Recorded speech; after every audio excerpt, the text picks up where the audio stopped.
Alex had a good job, a regular paycheck, and what seemed to be a comfortable life. He owned a new phone, wore stylish clothes, ate at popular restaurants, and drove a car that looked more expensive than it really was. From the outside, Alex appeared successful.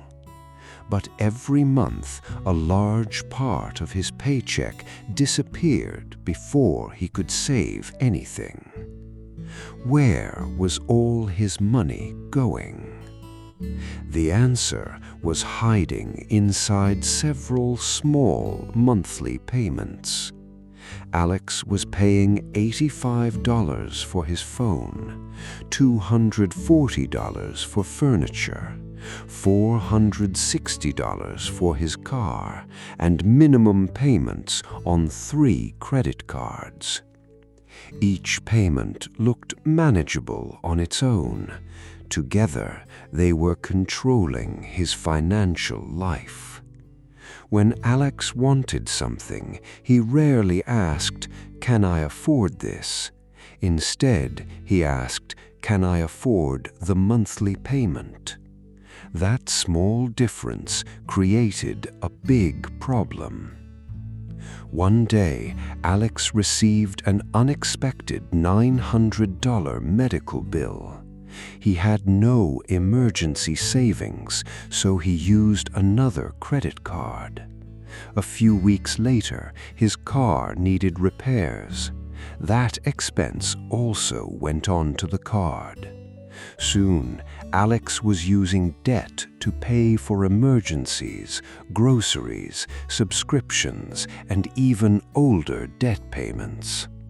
His income had not fallen. His debt had simply grown faster than his ability to manage it. This is how bad debt often begins. It does not always start with one huge mistake. It can begin with many small purchases, easy payment plans, and the belief that future income will solve everything. Bad debt is generally money borrowed for things that quickly lose value, do not increase your income, and are difficult to repay. High-interest credit card balances are a common example. A loan for an expensive lifestyle purchase can also become bad debt when the payment puts pressure on your budget. The problem is not that every use of credit is automatically bad.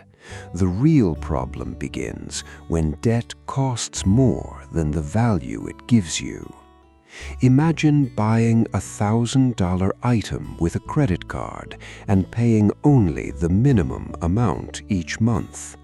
Because of interest, the final cost could become much higher than $1,000. You may still be paying for the item long after it has been used, damaged, or forgotten.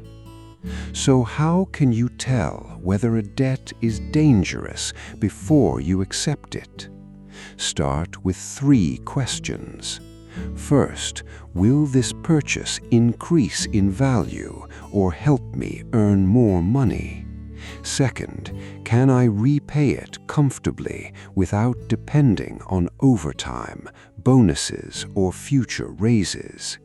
Third, what is the total cost after interest and fees? If the purchase loses value, the payment stretches your budget, and the interest is high, you are probably looking at bad debt. Alex had never asked these questions. He focused only on approval. When a lender approved him, he assumed the purchase was affordable.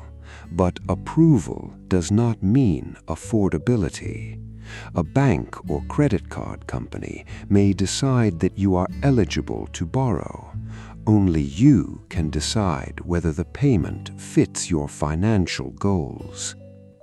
Alex finally listed every debt on a sheet of paper. He wrote the balance, interest rate, minimum payment, and due date for each account. The result shocked him. He owed more than $18,000, excluding his home expenses.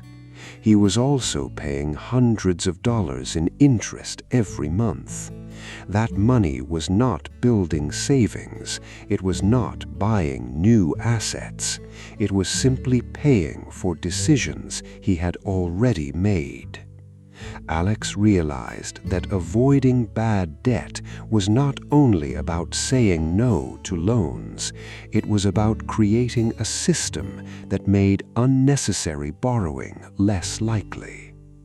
His first lesson was simple: do not use debt to maintain an image. A more expensive car, phone, watch, or vacation may impress people temporarily. The payment can follow you for years. Real financial progress is often invisible.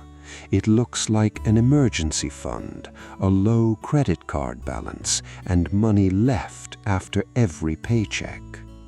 Alex decided that he no longer wanted to look wealthy. He wanted to become financially secure. That decision was the beginning of his recovery. But recognizing the problem was only the first step. Next, he needed a practical plan to stop new debt, repay old balances, and protect himself from falling into the same trap again. Alex began with one important rule. He would not borrow money for anything that was not essential unless he could explain exactly how he would repay it. Before buying, he waited 48 hours. This short pause helped him separate real needs from emotional wants. Many purchases feel urgent in the moment. After 2 days, the excitement often disappears. Alex cancelled unused subscriptions, delayed upgrading his phone, and stopped using shopping apps when he felt bored. These changes did not make him rich overnight. They stopped the financial leaks that had been keeping him trapped. His second action was to build a small emergency fund. Alex saved his first $1,000 before making extra debt payments. Some people wonder why they should save while they still owe money. The reason is protection. Without emergency savings, one repair, medical bill, or unexpected trip can push you back onto a credit card. A starter emergency fund creates a small wall between you and new debt. After that, Alex chose a repayment strategy. He listed his debts from the highest interest rate to the lowest. He continued making the minimum payment on every account. Then he sent all extra money to the debt with the highest interest rate. This is often called the debt avalanche method. It can reduce the total interest you pay.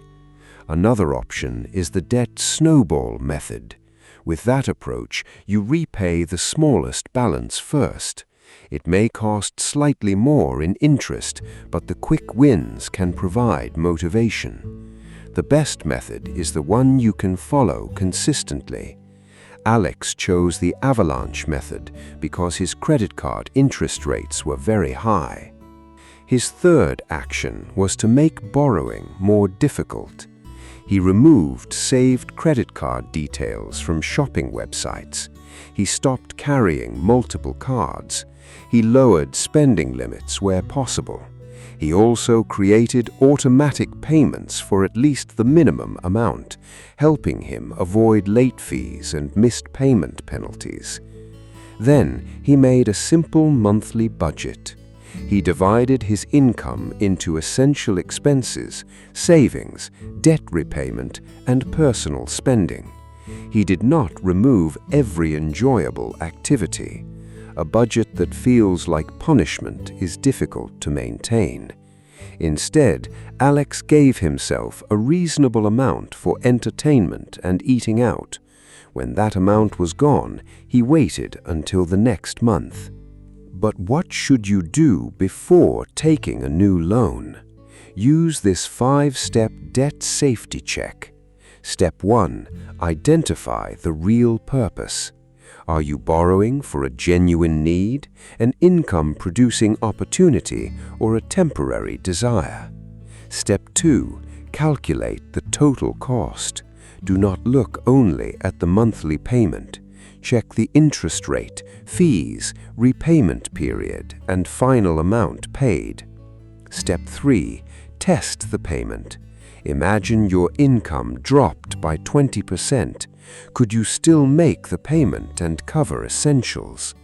Step 4. Compare alternatives. Could you wait, save first, buy a less expensive option, purchase used, or negotiate a better price? Step 5. Create an exit plan. Know exactly when the debt will be fully repaid and what income will cover it.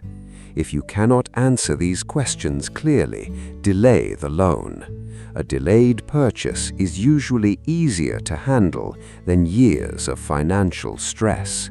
Alex also learned the difference between using a credit card and carrying credit card debt. Using a credit card can be manageable when you have the cash available and pay the full statement balance on time. Carrying a balance month after month is different. Interest begins working against you. Rewards and points rarely compensate for high interest charges. A card that gives you $20 in rewards is not helping if you pay $100 in interest. Over the following months, Alex sold items he no longer used, worked a few extra hours, and directed unexpected income toward his balances. He avoided lifestyle upgrades whenever his income increased. Instead of asking, "What can I buy now?" he asked, "What financial problem can I remove?" Slowly, the balances became smaller. His stress decreased. He started sleeping better because he knew where his money was going. Here is the quick review. Bad debt often pays for things that lose value while charging high interest. Never judge affordability only by the monthly payment. Check the total cost. Build an emergency fund so surprises do not become new debt. Use a clear repayment strategy. Pause before buying, compare alternatives, and borrow only with a realistic exit plan. Most importantly, do not confuse access to credit with financial strength. The ability to borrow money does not make you wealthy. Keeping control of your income does. You do not need to make every financial decision perfectly. You only need to make fewer expensive mistakes and improve your habits over time. Start today by listing your debts, checking their interest rates, and choosing one balance to attack first. Your future financial freedom may begin with one decision not to borrow. For more simple, practical lessons about money, saving, debt, investing, and business, subscribe to WealthMindee. Build smarter habits today so your money can create more choices tomorrow.